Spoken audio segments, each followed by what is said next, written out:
Hello viewers, welcome to my channel Dhananjay Malik history. তো আজ আমি যে এসএলএসটি 2025-26 ইতিহাস টিজিটি এবং পিজিটির যে অংশগুলো সেগুলো অতি অবশ্যই নিয়ে হাজির হয়েছি। তো আজকে আমি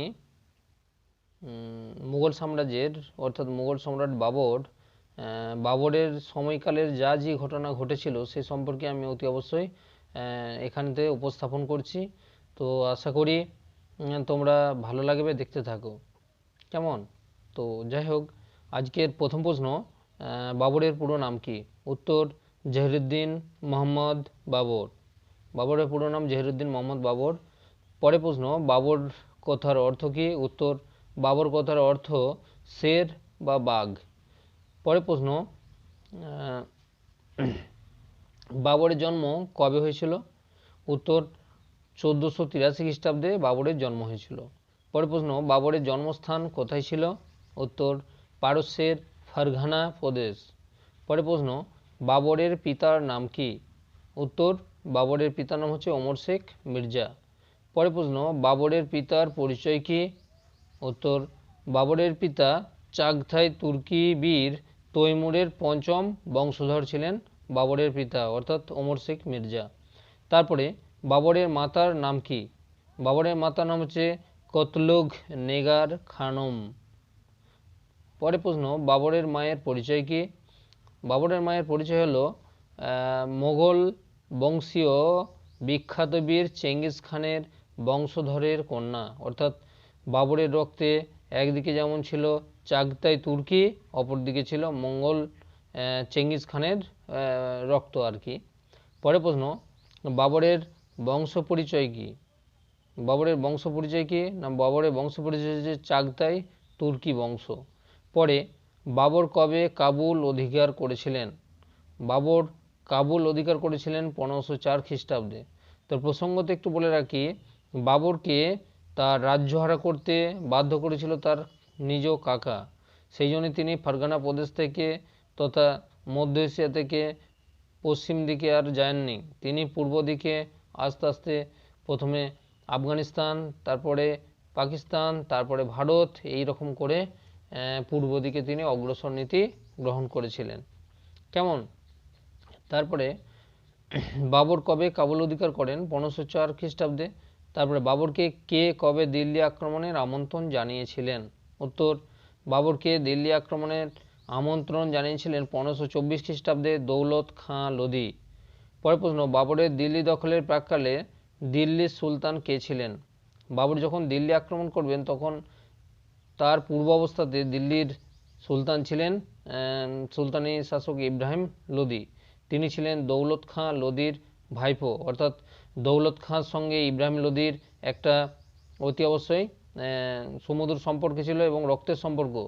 তো দৌলত খাঁ লোদি বাবরকে দিল্লি আক্রমণের প্রধান উদ্দেশ্য ছিল যে তিনি দিল্লির সিংহাসনটাকে পান বা দখল করেন। সেই জন্য তিনি দৌলত খাঁ লোদি বাবরকে দিল্লি আক্রমণের জন্য তাকে অতি অবশ্যই আমন্ত্রণ করেছিলেন যে যাতে তিনি দিল্লিটাকে দখল করেন। পরে প্রশ্ন, দৌলত খাঁ বাবরকে ভারত আক্রমণের উদ্দেশ্য কী ছিল? উত্তর দিল্লির সিংহাসন অধিষ্ঠিত হওয়া, অর্থাৎ দিল্লির সিংহাসনটা পাওয়ার জন্যই দৌলত খাঁ বাবরকে ভারত আক্রমণে উজ্জীবিত করেছিল। পরে দিল্লি দখলে দৌলত খাঁকে কে সহযোগিতা করেছিলেন? দিল্লি দখলের ক্ষেত্রে দৌলত খাঁকে সহযোগিতা করেছিলেন ইব্রাহিম লোদির খুল্লতাদ মানে খুড়তুতো ভাই আলম খান লোদি। পরে পানিপথ বর্তমানে কোথায় অবস্থিত? উত্তর বর্তমানে পানিপথ হরিয়ানাতে অবস্থিত। পরে প্রশ্ন, পানিপথের প্রথম যুদ্ধ কবে হয়েছিল? খুব ভেরি ভেরি ইম্পর্টেন্ট প্রশ্ন। পানিপথের প্রথম যুদ্ধ হয়েছিল 21 এপ্রিল 1526 খ্রিস্টাব্দে।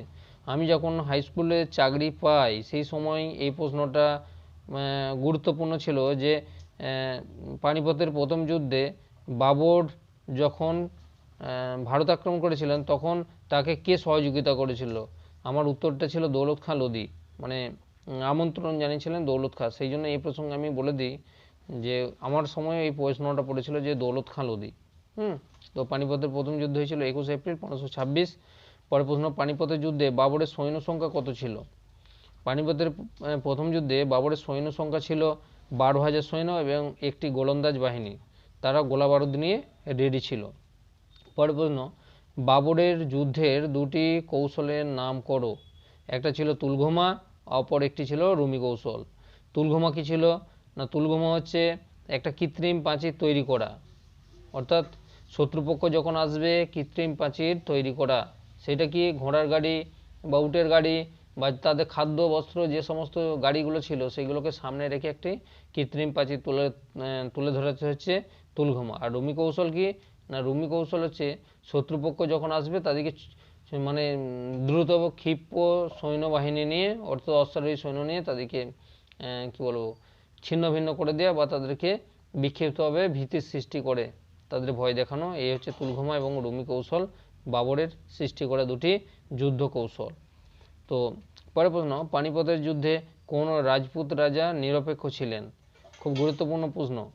চিতোরের রানা সংগ্রাম সিংহ বা যিনি রানা সঙ্গ নামে পরিচিত ছিলেন।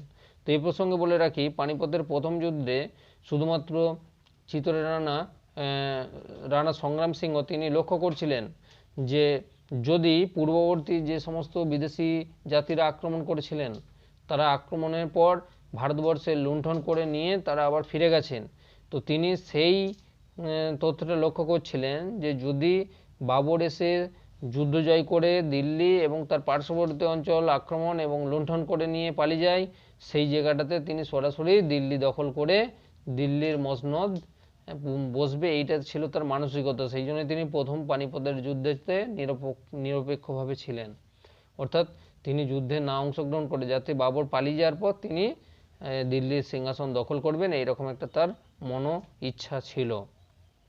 পরের প্রশ্ন, পানিপথের প্রথম যুদ্ধে উভয় পক্ষ কারা ছিল?